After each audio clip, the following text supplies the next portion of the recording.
자, 드디어 1979년도에 소위 말하는 가장 원자 세계에서 가장 원자 발전이죠.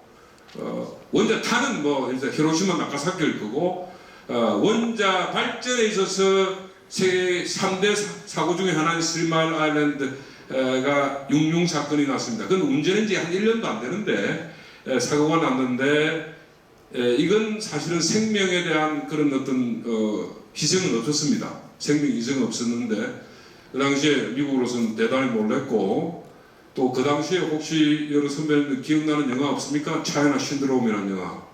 헨리 폰다가 나왔는데요.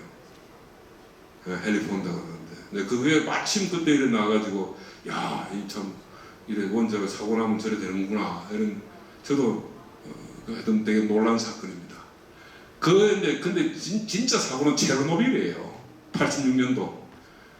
체르노빌은요, 그 당시에 이 소비에트 유니온 아닙니까? 소련을 볼 때 우크라이나는 변방의 소민족 국가죠. 우크라이나가.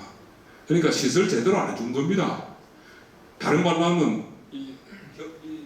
우리가 보면 동같이 생긴 원자로가 있잖아요. 외장으로. 그 뚜껑을 안 해줬어요. 제대로. 뚜껑을 모자를 제대로 안 쳐준 겁니다. 그게 터졌어요. 모자를 안 들어줘. 그 사고입니다. 상당히 큰 것은.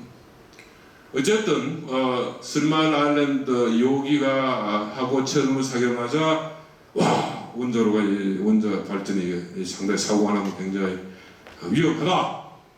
세계적으로 좀 반핵 운동이 일어나는 계기가 됩니다. 세계적으로. 뭐 이런 여파는 한국에도 있었습니다. 다음 주세요. 어쨌든 한국은 반핵 시위가 고전에 민주화 열기와 함께 특히 방패장 문제로 격렬한 반핵 시위가 일어나고 어쩌면은 했습니다. 그래서 89년에는 방사능 바람에 내가 없는 아기가 태어났다, 아니면은 내가 큰 아기가 태어났다, 뭐 이런 게 괴담으로 돌았습니다. 그러면서 90년대는 저준위 방패장, 저준위라 하면 저준위 방패가 설명하면 간단한 겁니다. 병원 가셔서 방사능 치료하죠. 그러면서 환자나 간호사나 의사 선생님들이 입은 가운을 바로 그것이 처분하는 것이 그런 정도의 것을 저준위 방사능 처리라고 합니다. 그것이. 그러니까 뭐 진짜 그 원자 그 연료를 이렇게 하는 게 아니고 그건데, 어쨌든 그러나 그것이 있어야 되겠다. 그래서 안면도에서 처음에 방패장군을 하겠다, 뭐 이런 이야기가 나온 거. 그 다음에 또 91년에는 노태우 대통령께서 한반도는 비핵화하겠다 그랬습니다. 한반도는. 그래서 바로 이어서 한반도 비핵화는 뭐 대한민국만 할 수도 없는 거고, 그 당시에 북한하고 그래가지고 당시 총리였던 정원식 총리, 그리고 북한에서는 연행무 총리가 1990년 평양에서 만나서 상호 비핵화를 하겠다고 사인을 했습니다. 그래서 비핵화, 이제 한반도는 비핵화 되는 줄 알았죠. 그런데 다른 것보다도 그 밑에 보면 94년도에는 그 당시에 서울 불바다론을 제기하면서 1차 북핵 위기가 생깁니다. 실제로 어쩌면 한반도 비핵화 선언이 완전히 무용화된 것은 2006년도 10월 달에 북한이 제1차 핵실험을 했을 때, 그 사실은 그 당시에 92년도 북한의 연행무 총리하고 한국의 정호식 총리하고 사인했던 것은 무효화된 겁니다. 북한이 핵실험 했는걸요.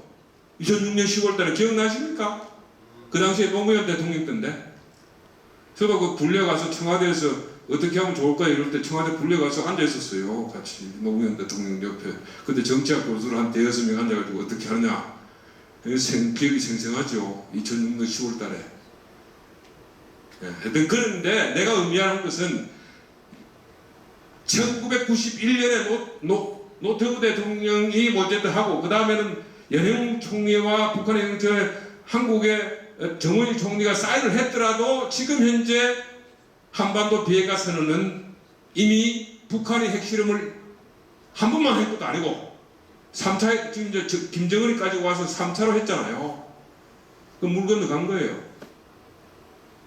이미 북한은 그건 안 지키기로 한 거고 한국만 열심히 지키고 있는 겁니다. 핵 발전을 하고요. 그래서 제가 한국은 저런 어떤 그 당표장 만드는 건립 문제를 가지고 치열하게 안면도부터 구럽도 부안까지 해서 마지막에는 경주에서 방표장 만드는데요. 한 20년 그때부터 발핵 시위를 했고 북한은 핵실험을 하는 그런 양상이 되어노라 이런 말씀을 드립니다. 그 다음 주세요. 한번 보십시오. 제가 이래 제목 이렇게 붙였습니다.